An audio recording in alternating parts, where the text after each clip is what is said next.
Bismillahirrahmanirrahim. Assalamualaikum warahmatullahi wabarakatuh. Halo teman-teman sekalian, kembali lagi bertemu dengan kami di channel Azril Hidayat. Dalam kesempatan ini kami kabarkan informasi yang sangat penting berkaitan dengan nasib tenaga honorer, baik itu tenaga pendidikan, kemudian guru honorer dan juga tenaga kesehatan.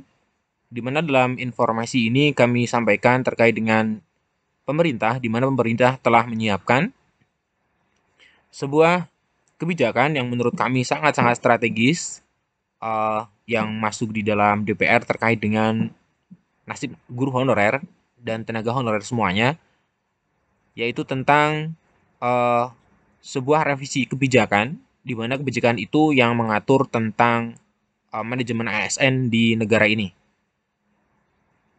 Namun sebelum kita masuk di pembahasan teman-teman sekalian, yang baru saja menemukan channel kami, jangan lupa subscribe dan nyalakan lonceng notifikasinya.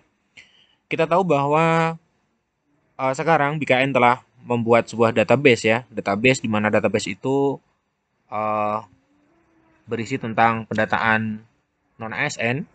Pendataan ini nantinya menjadi database yang akan diselesaikan di tahun 2023 ketika nanti tidak ada revisi terkait dengan peraturan Menteri Pan-RB. Namun teman-teman harus mengetahui bahwa sebenarnya undang-undang yang mengatur tentang ASN ini adalah UU nomor 5 tahun 2014 tentang aparatur sipil negara. Jadi induk dari yang mengatur tentang ASN adalah UU nomor 5 tahun 2014 ini. Nah, di dalam program legislasi nasional yang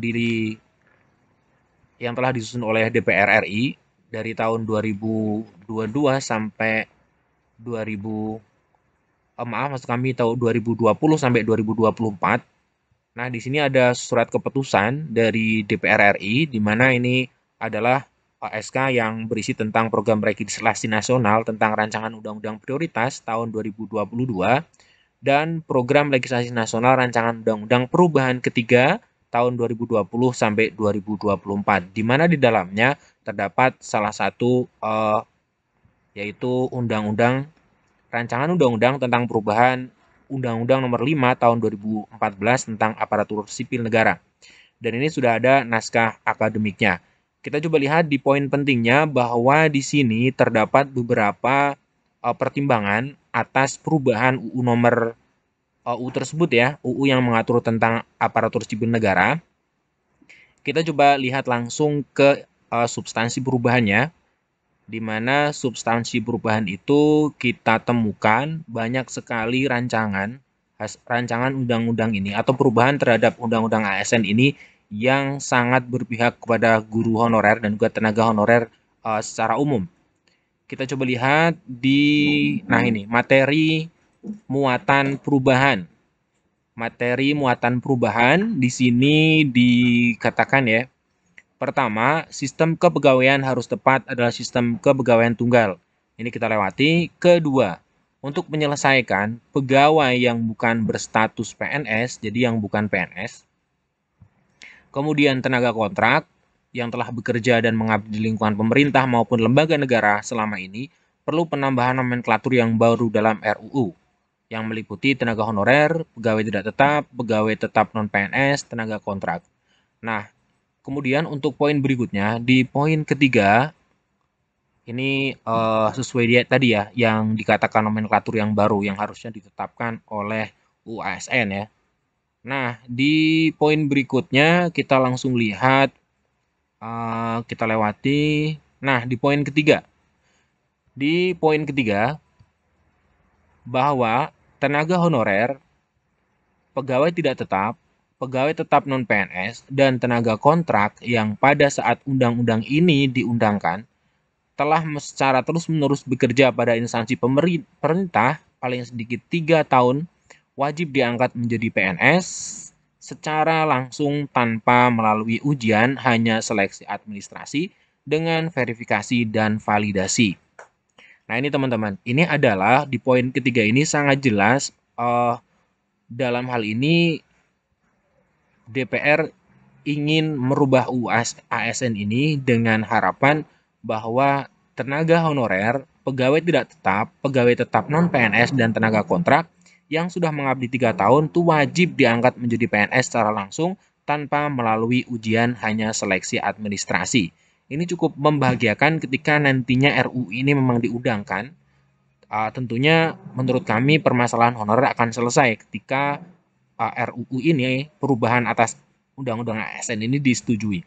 Nah, kemudian untuk poin keempat, mekanisme verifikasi dan validasi data dalam pengangkatan PNS secara langsung adalah kegiatan pemeriksaan kelembagaan administrasi bagi tenaga honorer, pegawai tidak tetap, tenaga tetap non-PNS, dan tenaga kontrak dilakukan melalui verifikasi dan validasi oleh BKN, Badan Kepegawaian Negara, dan atau kementerian lembaga negara yang terkait.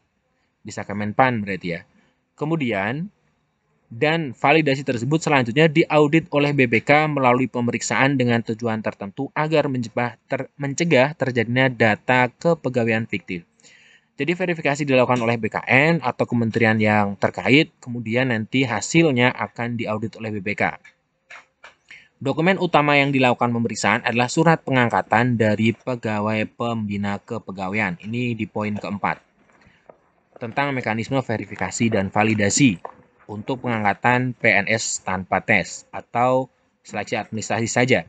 Untuk poin kelima, pegawai pemerintah dengan perjanjian kerja P3K adalah warga negara Indonesia yang memenuhi syarat tertentu yang diangkat berdasarkan perjanjian kerja untuk jangka paling lama 3 tahun dalam rangka melakukan tugas pemerintahan yang dilakukan oleh jabatan pimpinan tinggi dan atau untuk pekerjaan yang tidak terkait dengan administrasi dan fungsional dalam melaksanakan tugas pemerintahan yang wajib atau kebutuhan dasar pelayanan publik.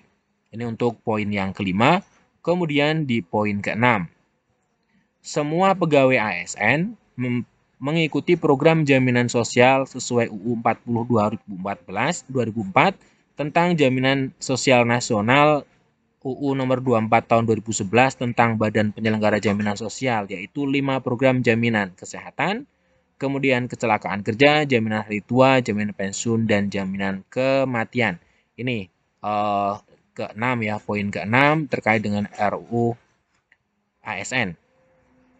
Kemudian ketujuh ini tentang KASN. Kemudian ke-8 itu pelaksanaan revisi ini ditetapkan paling lama 6 bulan terhitung sejak undang-undang ini diberlakukan. Nah, di poin ke-8 ini mengatur tentang pemberlakuan RUU ini ketika sudah disahkan maka paling lama 6 bulan terhitung sejak undang-undang ini diberlakukan. Kemudian, untuk poin ke-9, harus diatur tenggat waktu pengangkatan tenaga honorer, kemudian pegawai tidak tetap, pegawai tetap non-PNS, dan tenaga kontrak menjadi PNS dimulai 6 bulan dan paling lama 3 tahun setelah undang-undang ini diundangkan. Ini tenggat waktunya ya, waktu untuk pengangkatan PNS tersebut. Ke-10, pada saat undang-undang ini mulai berlaku, pemerintah tidak diperbolehkan melakukan pengadaan tenaga honorer, pegawai tidak tetap, pegawai non-PNS, dan tenaga kontrak. Artinya ketika undang-undang ini berlaku, maka tidak boleh lagi ada pengangkatan honorer atau non-PNS karena tentunya revisi dari undang-undang ini ingin menyelesaikan tenaga honorer. Nah, ini teman-teman ada 10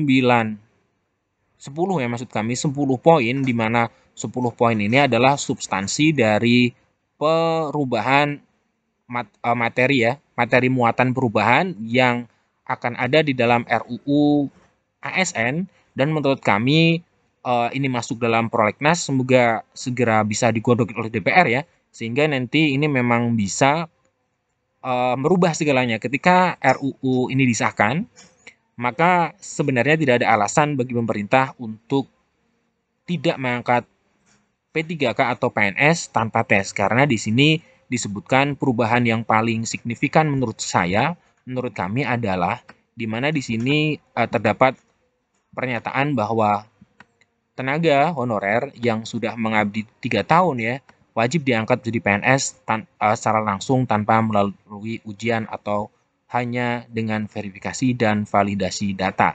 Ini adalah di poin ketiga tentang substansi perubahan materi RUU dari ASN ya, RUU ASN yang menjadi program legislasi nasional di tahun 2022. Nah, ini dia rancangan undang-undang tentang perubahan atas Undang-Undang Nomor 5 Tahun 2014 tentang Aparatur Sipil Negara. Nah, demikian teman-teman. Ini adalah informasi mengenai rancangan undang-undang ASN nomor 5 tahun 2014, di mana ini adalah undang-undang yang tidak memperbolehkan sebelum direvisi ya. Artinya undang-undang ini tidak memperbolehkan adanya pengangkatan tanpa tes, namun ketika ini disetujui maka tentunya diperbolehkan karena hanya mengikuti verifikasi data. Sekian, terima kasih. Semoga bermanfaat. Assalamualaikum warahmatullahi wabarakatuh.